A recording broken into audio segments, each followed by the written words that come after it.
6 kota yang dikuasai kaum wanita.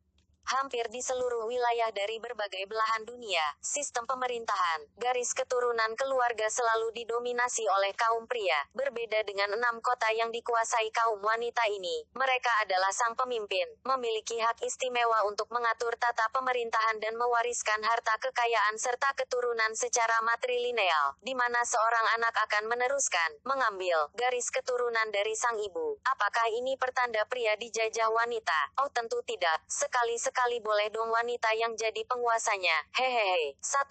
Kota tanpa pria di Brazil. Semua penduduknya wanita jatuh cinta dan menikah, adalah hal yang paling langka ditemukan bagi kaum wanita di kota Noiva do Cordeiro, Brazil. Kota kecil ini dihuni oleh 678 orang perempuan yang rata-rata memiliki paras wajah cantik. Tapi sayangnya, tak ada satupun lelaki yang tinggal di kota tersebut.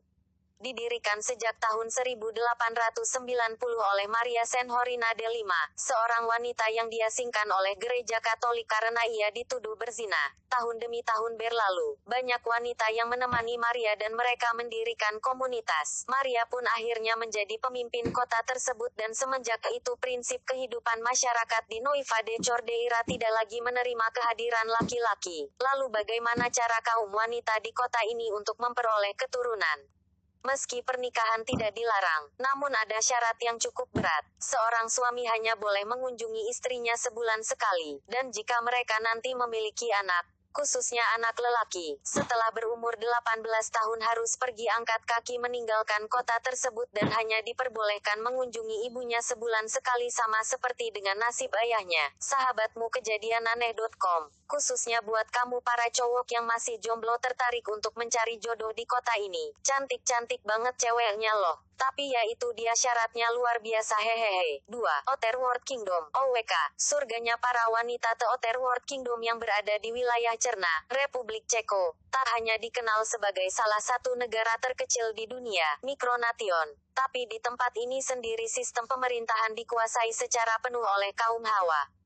Peranan laki-laki tak ada yang mengisi jabatan strategis bahkan dapat dibilang untuk pekerjaan biasa pun tak ada. Saking mendominasinya peranan superior wanita, di negeri ini seorang wanita wajib mempunyai satu orang budak laki-laki. Apakah ini sebuah realita bahwa pria benar-benar sudah dijajah oleh wanita, meski sempat menjadi surganya para wanita? Untungnya negara ini tidak eksis lagi. Pada tahun 2008 lalu Komite Dunia memaksa untuk membubarkan negara tersebut yang sudah berdiri sejak tahun 1996, sebab ditemukan banyak pelanggaran HAM dan diskriminasi terhadap kaum pria. 3.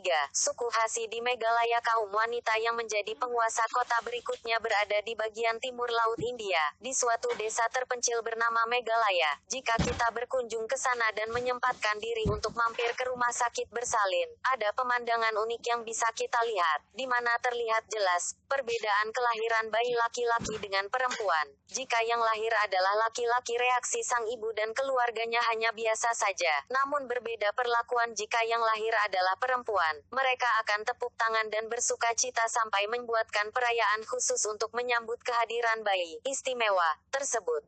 Di tempat ini juga, bagi para laki-laki jangan pernah berharap ada persamaan hak dan derajat. Mereka ditakdirkan setingkat lebih rendah daripada wanita. Meskipun kewajiban untuk mencari nafkah tetap dilakukan oleh para pria, tapi soal mengurus harta kekayaan, kepemilikan dan hak menggunakan nama marga keturunan, wanitalah yang berkuasa sepenuhnya. Kesimpulannya, uangmu uangku, uangku belum tentu uangmu. Lalu, bagaimanakah nanti dengan nasib anak-anak mereka? Sudah jelas, anak perempuan akan mewarisi seluruh harta kekayaan dari ibunya, terutama anak bungsu. Jika ada keluarga yang tak memiliki anak perempuan, diwajibkan untuk mengadopsi seorang anak perempuan. Jika tidak, ketika mereka nanti meninggal dunia, seluruh harta kekayaan akan diserahkan kepada desa adat. 4.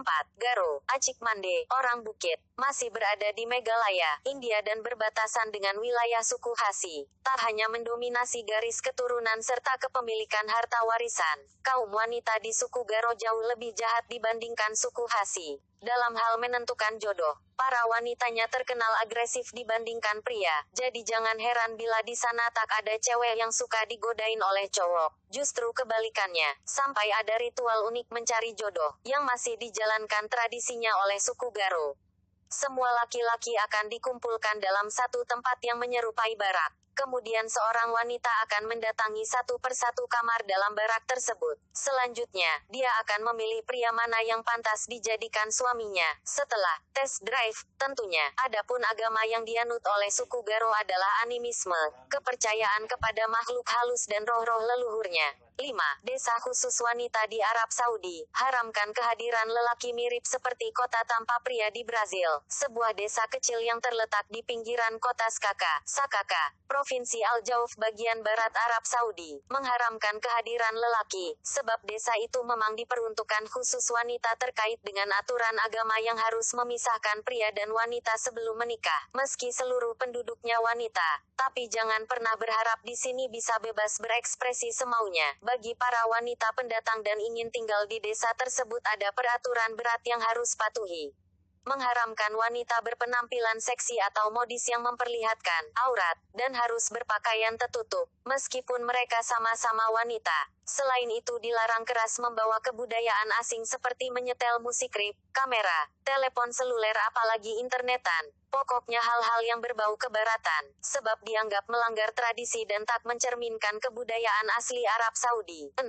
Suku Mosul, surga wanita di Cina, Tiongkok. Sosok laki-laki adalah kepala keluarga. Dia wajib untuk menafkahi istri dan anak-anaknya. Namun di sebuah wilayah terpencil di Cina, tepatnya di sekitar Danau Lagu, ada sebuah desa yang dihuni oleh suku Mosul, di mana peran kaum wanita di desa tersebut berbanding terbalik dengan pria. Para wanitanya bertugas untuk mencari nafkah sedangkan pria disibukkan dengan urusan rumah tangga dan mengurus anak-anak. Satu hal yang paling konyol, meski memiliki anak mereka menjalani hubungan tanpa nikah. Walking Maria Guess.